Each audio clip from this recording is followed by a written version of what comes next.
as quickly as it falls.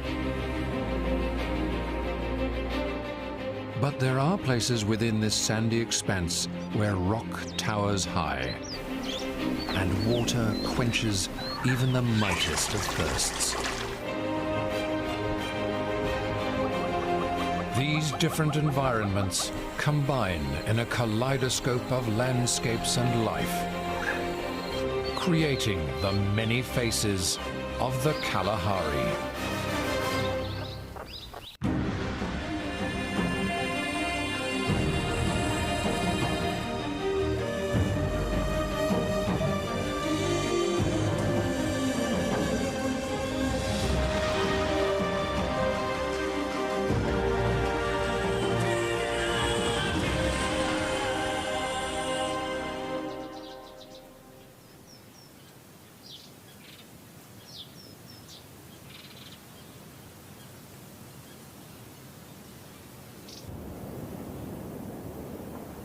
Kalahari, a word meaning place of great thirst. It's the appropriate name of one of southern Africa's greatest wildernesses.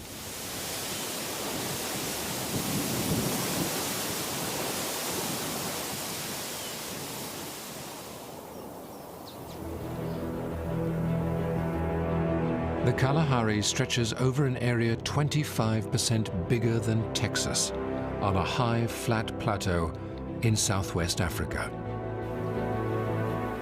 60 million years of erosion have covered the bedrock across this expanse in sandy soils up to 200 feet deep. These sands shape and define this arid land. Unpredictable rains quickly drain through them, leaving the surface devoid of water. This is a place of extremes, with scorching summer days and freezing winter nights. It's a place known for its hardy plants and animals. These have adapted to make the most of scant resources, surviving despite the harsh conditions. But within this expanse, there are exceptions. Habitats that provide for a huge array of life. Rocky outcrops rise from the middle of this sandy expanse, the landscape's only vertical feature for hundreds of miles. Their caves offer moist, shady refuge in a sun-baked land.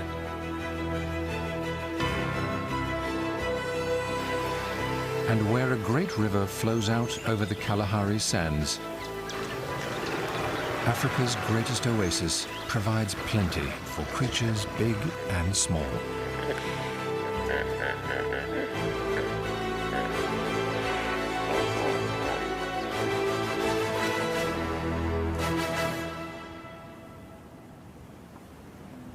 In its massive expanse, the Kalahari is truly one of the wildest and most diverse lands in Africa.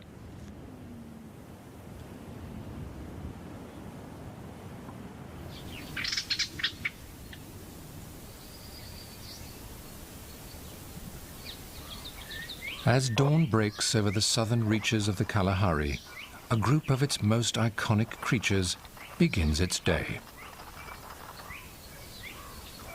Meerkats.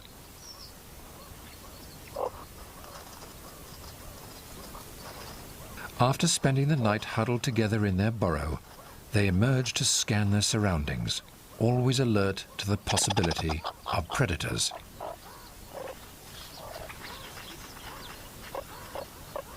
And today they must be extra vigilant.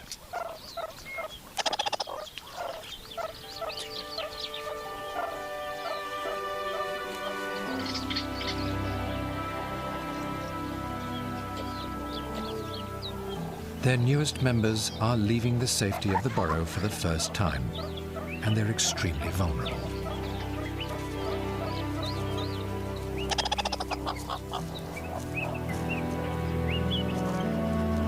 The pups are just 3 weeks old.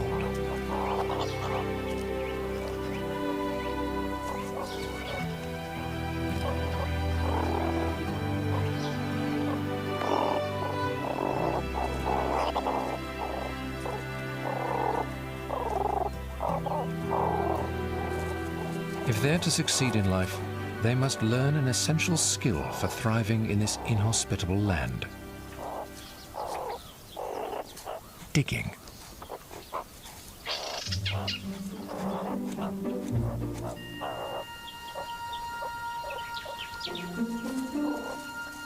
Meerkats' sharp claws make them experts in this field, helping them thrive in their sandy habitat.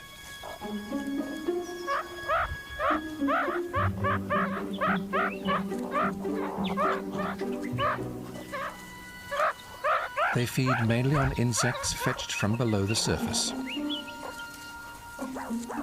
The pups' older siblings and cousins will dig up prey for them for the coming weeks, supplementing their mother's milk.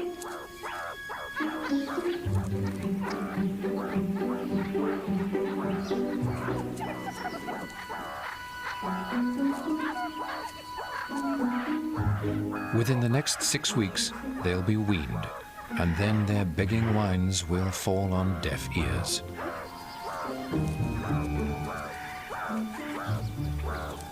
They must learn to find their own food before then, if they're to survive. But the ability to dig is crucial for more than just food. As the midday sun beats down on the Kalahari, summer days average 100 degrees Fahrenheit and can soar above 105. Now, in the middle of winter, nights can plummet to 10 degrees.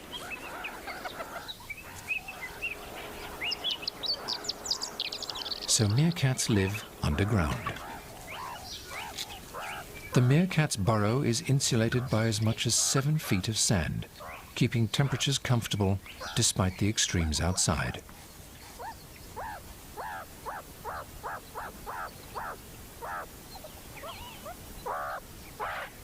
Meerkats can carve out lives for themselves in the Kalahari's sands. They find both food and shelter beneath the surface. But not all share the advantage of being able to take shelter from the Kalahari's extremes.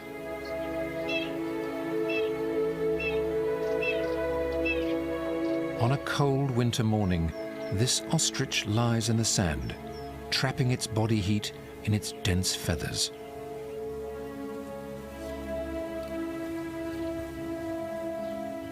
But keeping warm is only part of the battle.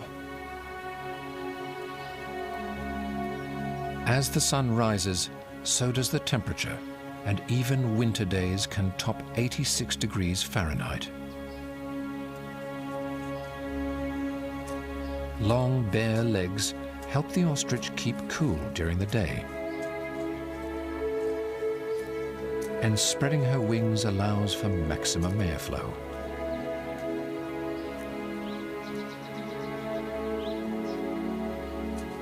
Her male companion's legs serve another important purpose. His scarlet shins indicate high testosterone levels. It's late winter, the beginning of breeding season.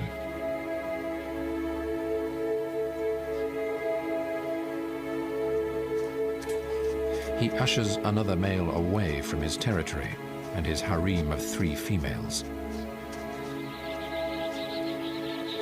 In an unusual system of communal breeding, all the females will lay their eggs in the same nest, but only the first to lay will share incubation duties with the male.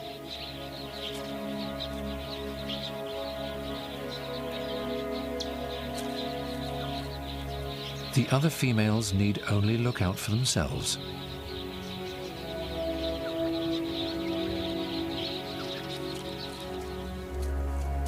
At 6.5 feet tall, ostriches have a good vantage point to scan for their biggest threat: the Kalahari's lions.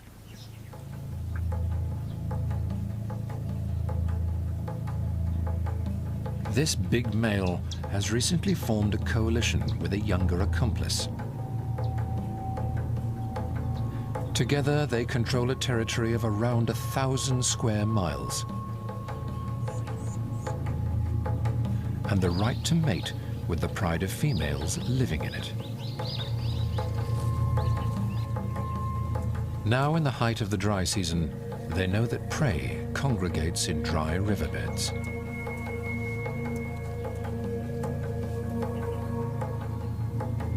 Here, plants take advantage of relatively nutrient-rich soils, which attracts these herds.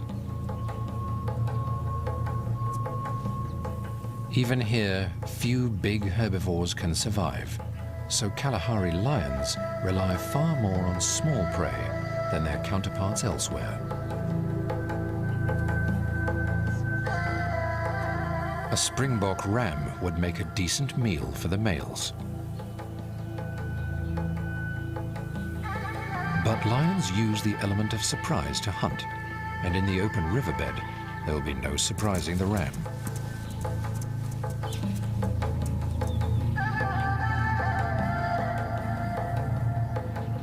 Springbok can run at almost 55 miles per hour, a good deal faster than the apex predator.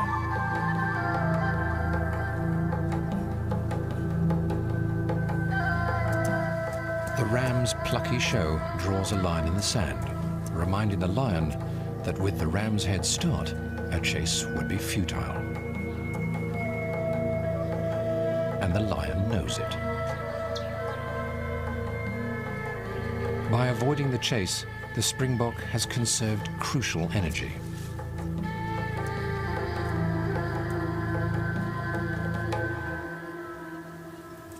The lions will wait for the cover of darkness, when they are less likely to be spotted.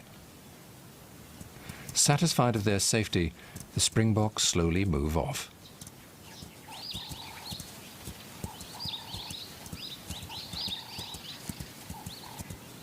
They use these dry riverbeds as highways through the sandy land, finding food here in the toughest times.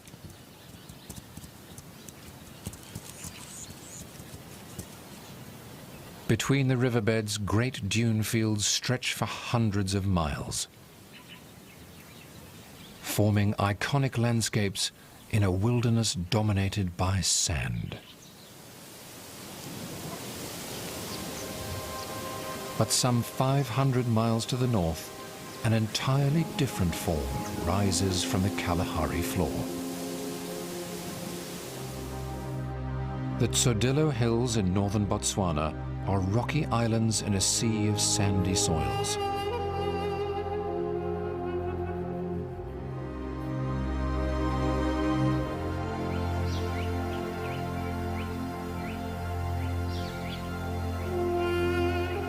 They stretch for 9.5 miles and rise to around 1,300 feet high.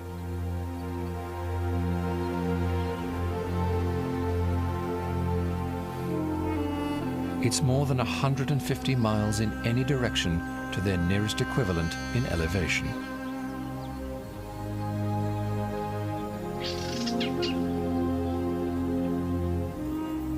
More rain falls in these northern reaches of the Kalahari, and green plant life takes advantage of it in the rocky slopes.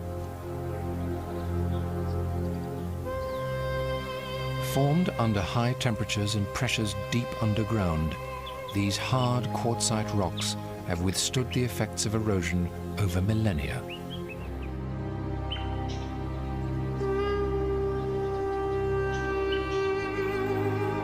Ancient rock paintings are evidence that humans have been attracted to this landmark for over 100,000 years.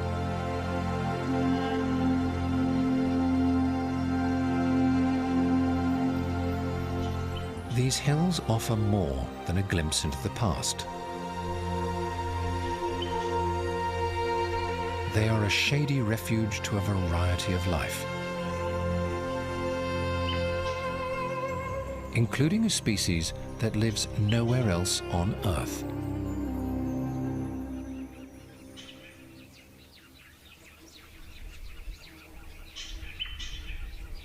the Tsodillo gecko. Mainly nocturnal, its eyes are adapted to low light conditions, with pupils that contract to a thin slit during occasional daytime forays.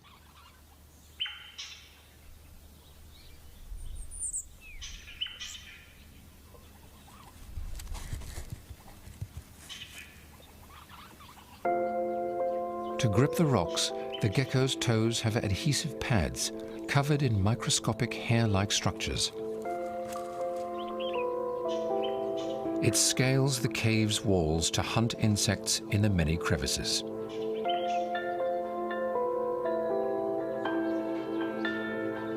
Mottled skin helps it blend in with its rocky home and escape the attention of predatory birds and small mammals. Ear holes lead to sensitive tympanic membranes that make hearing one of its most acute senses.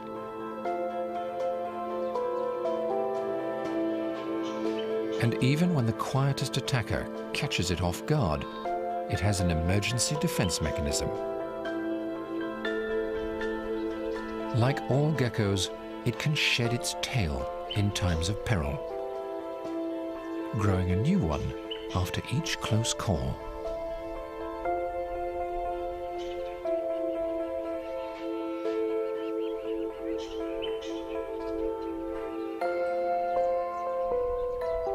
This species has evolved to live in the rocks of these isolated outcrops, and Tsodillo geckos rarely venture onto the sandy savanna beyond.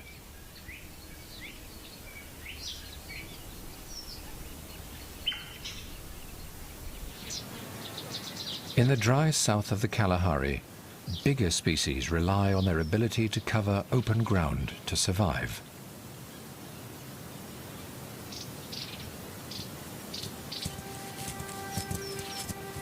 Here, herds of hartebeest roam over home ranges of up to 380 square miles.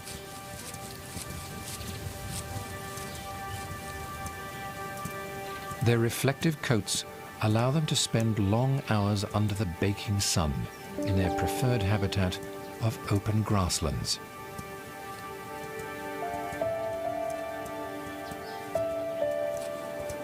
But these large antelope struggle to find enough food during the driest part of the year.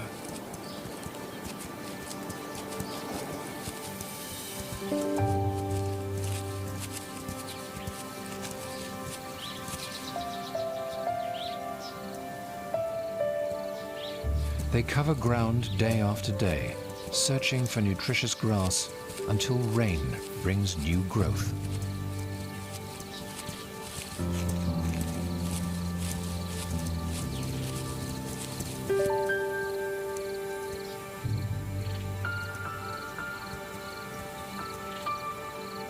As the sun sets, they'll stop and huddle together to avoid attracting the attention of lions.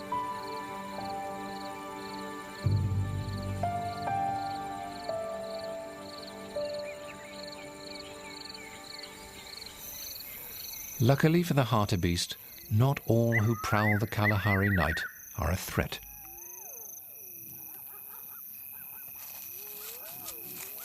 These bat-eared foxes have spent the day in their den, avoiding the heat.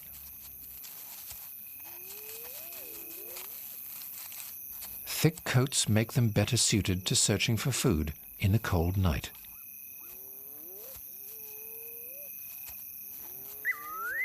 And they are excellently equipped for finding prey in the dark. Their enormous ears can hear the slightest of movements, even below ground.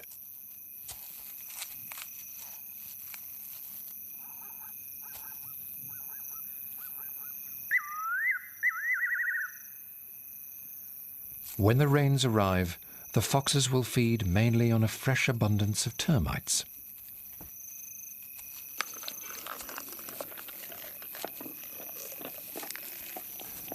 But during the dry winter, they turn to hunting rodents. A mouse makes a good meal for a small fox.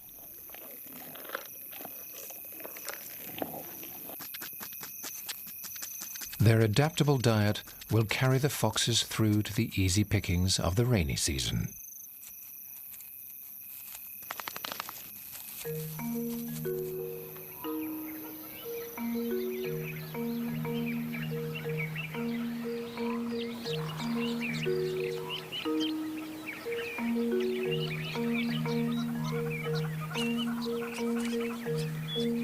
An ant-eating chat subsists entirely on insects. In the dry winter, it turns to a staple. It's found a colony of harvester ants with their huge underground nest.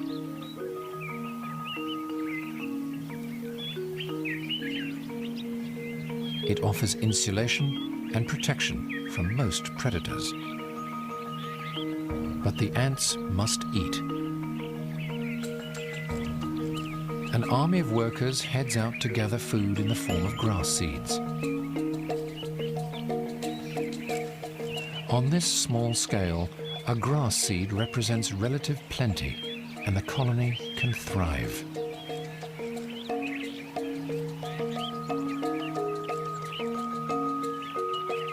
It's a toilsome task.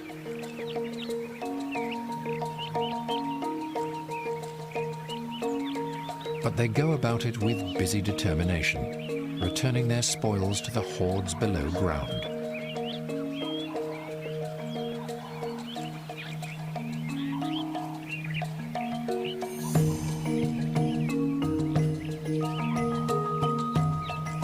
While those below receive the banquet, the foragers risk becoming food.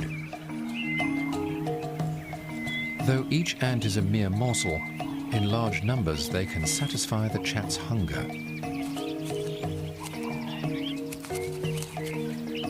It's a constantly replenishing food source for the chat.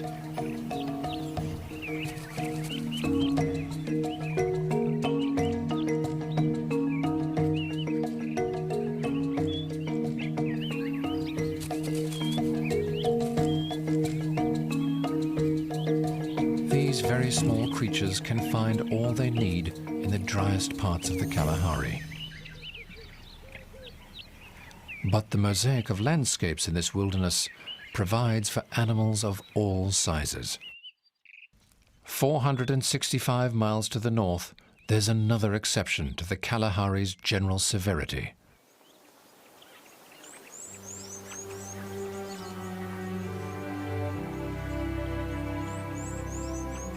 A place where even giants can find all they need to thrive.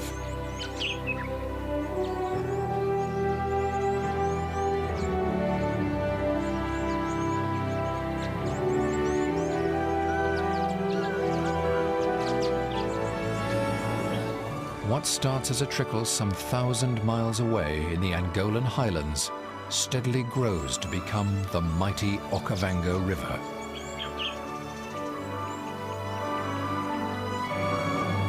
By the height of the Kalahari dry season, the floodwaters which have gathered over months reach northern Botswana. Here they unleash 4 million Olympic-sized swimming pools worth of water.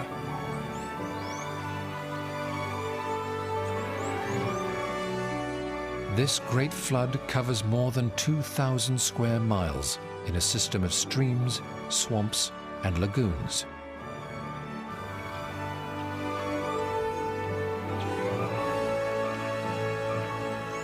This is the Okavango Delta. Here, more than 480 species of birds make their homes.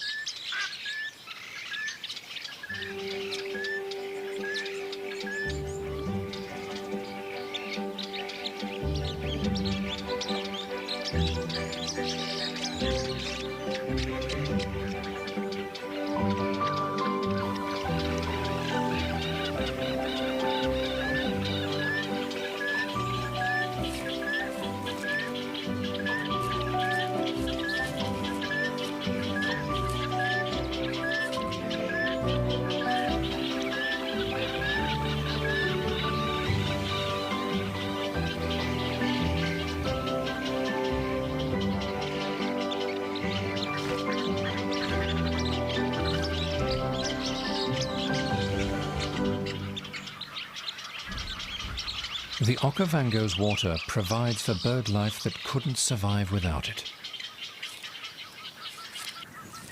as well as large herds of Africa's mega herbivores.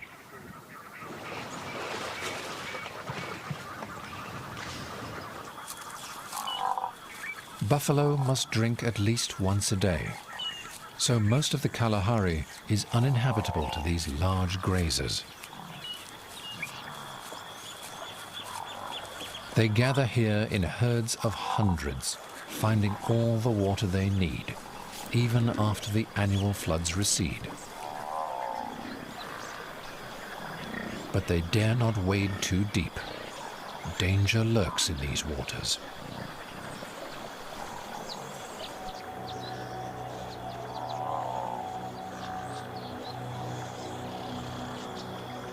Nile crocodiles can grow to more than 16 feet long and weigh up to a ton. These powerful carnivores ambush drinking prey from beneath the surface.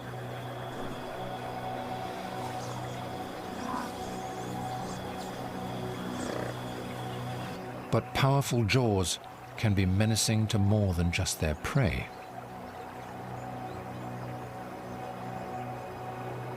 A youngster has strayed onto an adult male's turf and provoked an attack.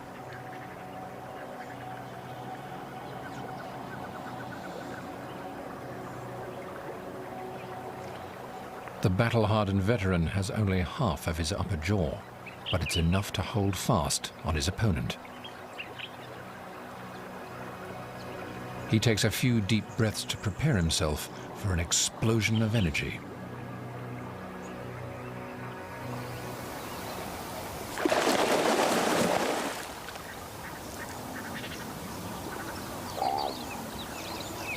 His powerful shakes would tear the flesh from a mammal carcass. But the young crocodile's armor of scales resists, and the stalemate continues.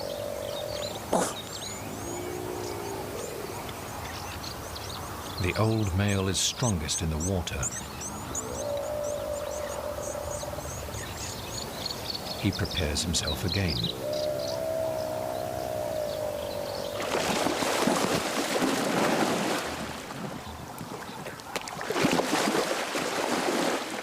This time the youngster bites back.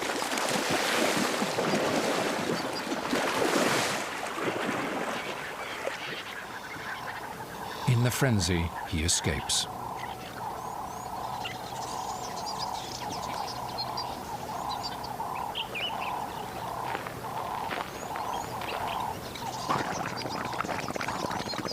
The scarred old male blows bubbles of aggression. Eventually, he emerges to warm himself on the bank and regain his energy. He has asserted his dominance among the crocodiles. But even he isn't boss in the Okavango's swamps. This title belongs to the hippopotamus.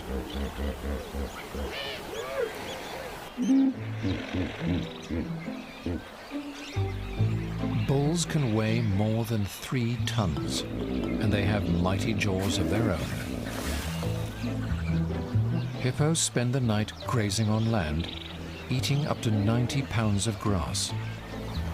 During the day, they stay submerged, escaping the hot sun.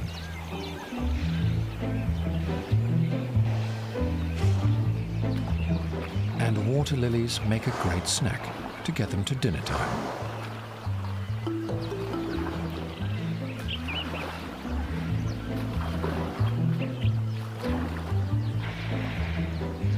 Mostly aquatic, hippos rely on the delta's surface water as a suitable habitat.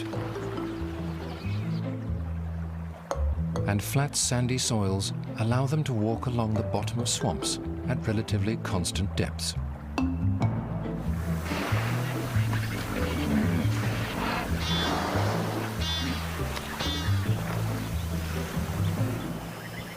But it's a plant, rather than an animal, that takes advantage of the delta better than any other.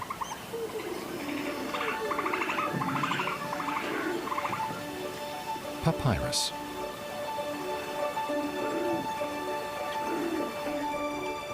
This is one of the fastest growing plants in the world, and it dominates the waterways.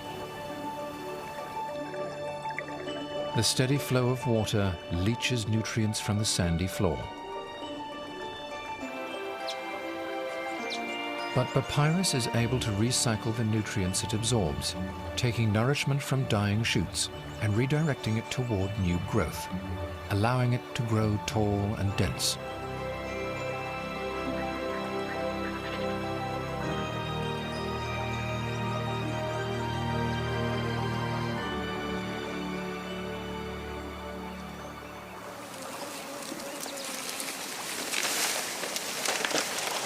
It's a banquet for the world's biggest land mammal, the African elephant. A mature elephant bull eats around 660 pounds of food a day.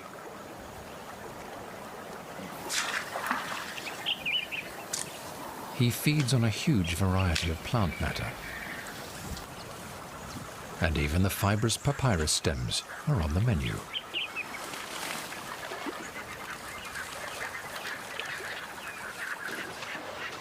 Thanks to the Okavango's abundant greenery, in this wet corner of the Great Kalahari, elephants thrive in high concentrations. As this giant moves, his disturbance provides a feast for a smaller companion. A cattle egret can snap up insects flushed from the grass, taking advantage of a feast on a smaller scale.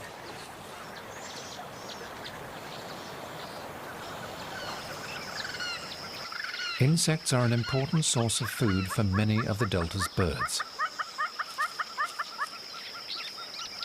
including hornbills of the red-billed and yellow-billed varieties.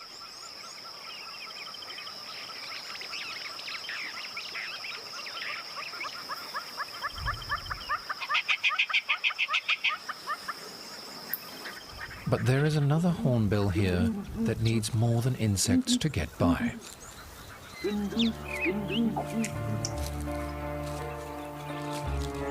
The southern ground hornbill is as big as a turkey.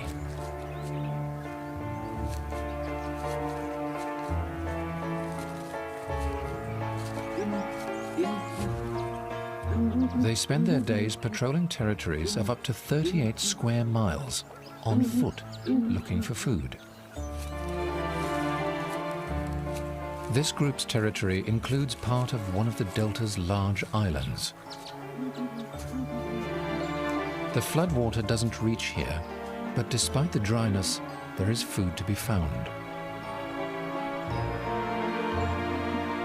Hornbills will eat anything from insects to reptiles, and even small mammals. This leopard tortoise is in danger.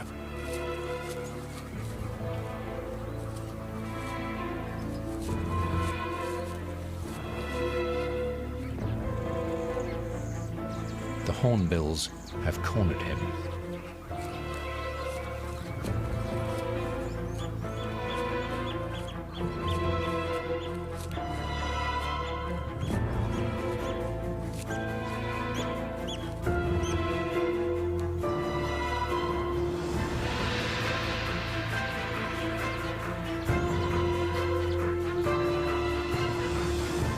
But they can't remove him from his shell.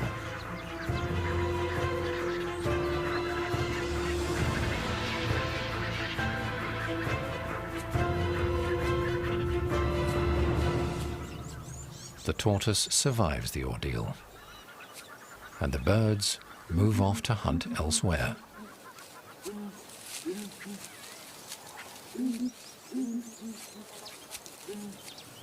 With enough territory on the delta's dry islands, the hornbills can find all they need. For another of the area's iconic predators, the daytime strategy is very different.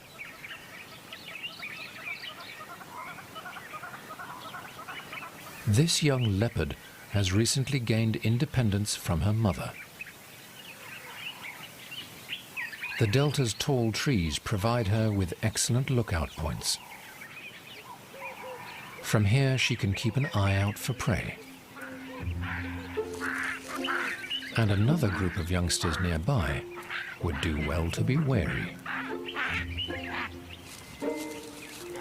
A family of baboons is moving through the undergrowth.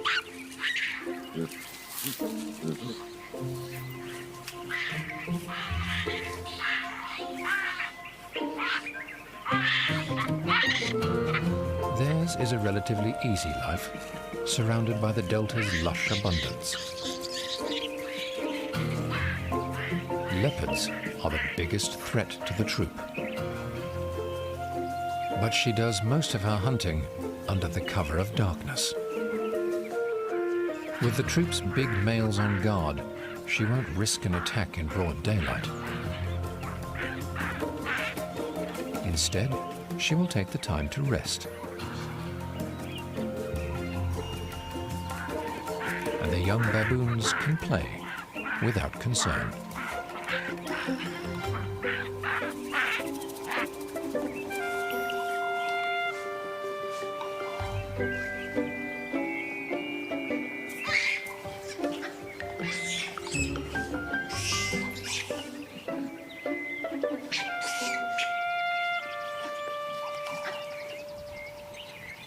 In this wet wonderland, all manner of creatures thrive, but only Africa's most hardy can survive beyond the limits of the oasis.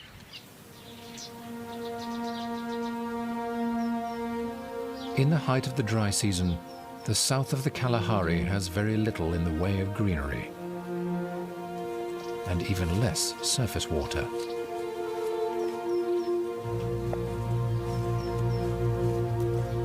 Living hundreds of miles from the delta's oasis, another family of baboons must be resourceful to get by.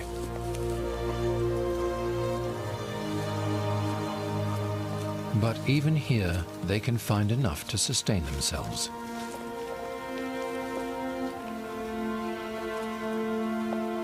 These omnivorous primates have incredibly varied diets, eating everything from grass and bark to insects and small mammals.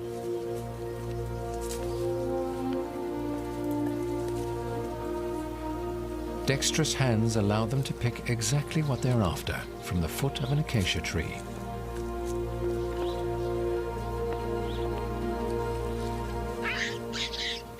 Baboons are one of the few mainly terrestrial species of monkey.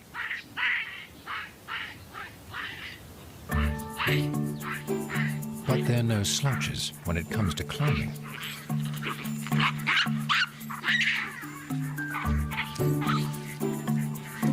The acacia tree is a jungle gym for the youngsters' games.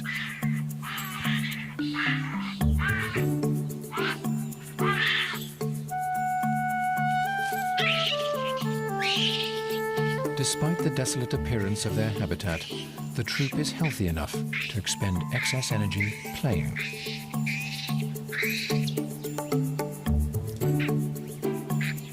The tree has a deep taproot that reaches water far below the ground. This allows it to grow new shoots, food for the baboons in even the toughest of times.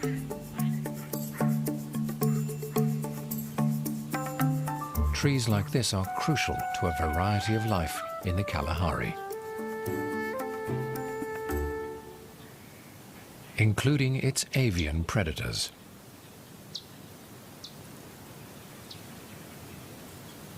The talons of a Verreaux's eagle owl are strong enough to lift its own weight in prey.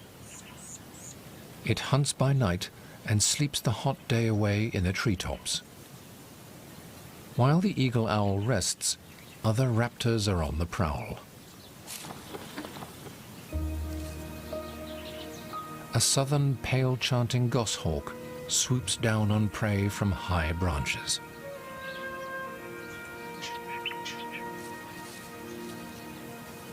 While it eats its latest kill, someone else pays close attention.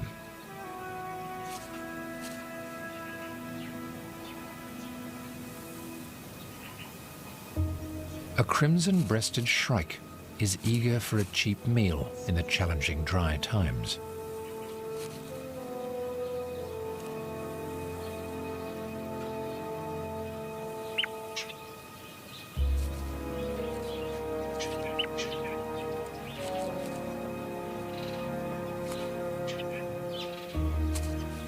The goshawk isn't fazed by the smaller bird, and it's unlikely there'll be leftovers.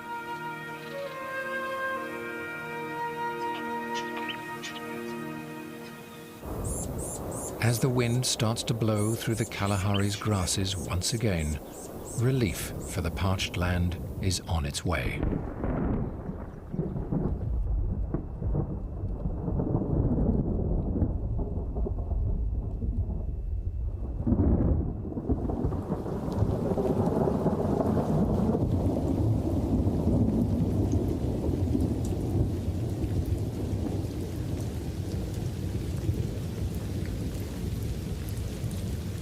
Finally, rain brings some moisture to the land.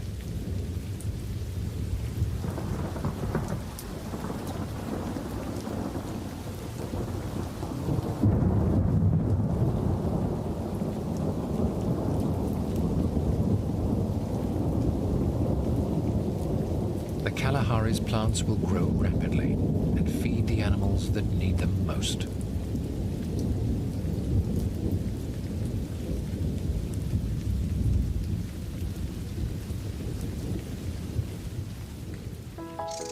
As the clouds break and the morning sun returns, the Kalahari bathes in new light. For all life here, the brief downfall has spurred a timely boost in food supplies.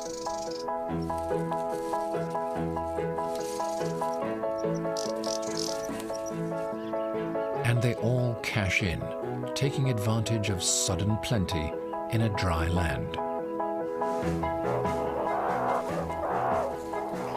For the meerkat family, this is a gift at a crucial time.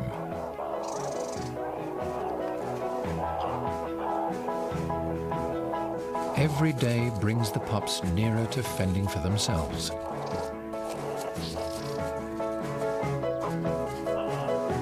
The rain has brought with it a flush of insect activity.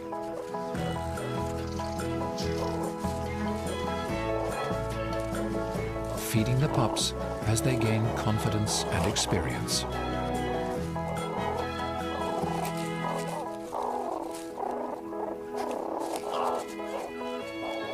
Some will eventually leave to join new families.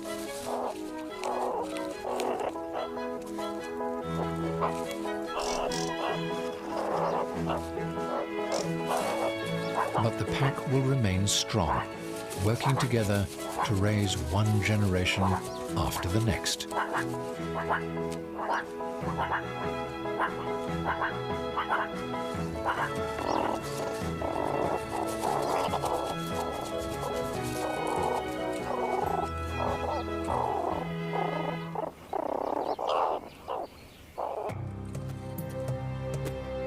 In its immense expanse, the Kalahari is far more than a barren desert. Life of all forms thrives here.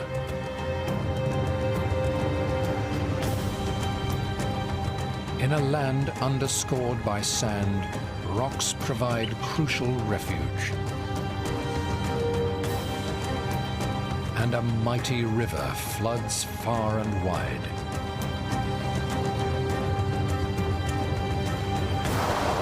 This provides abundance for some,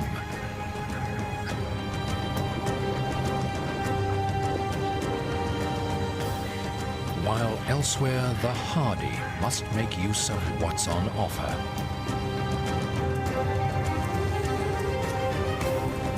This is a land of variety, filled with many faces.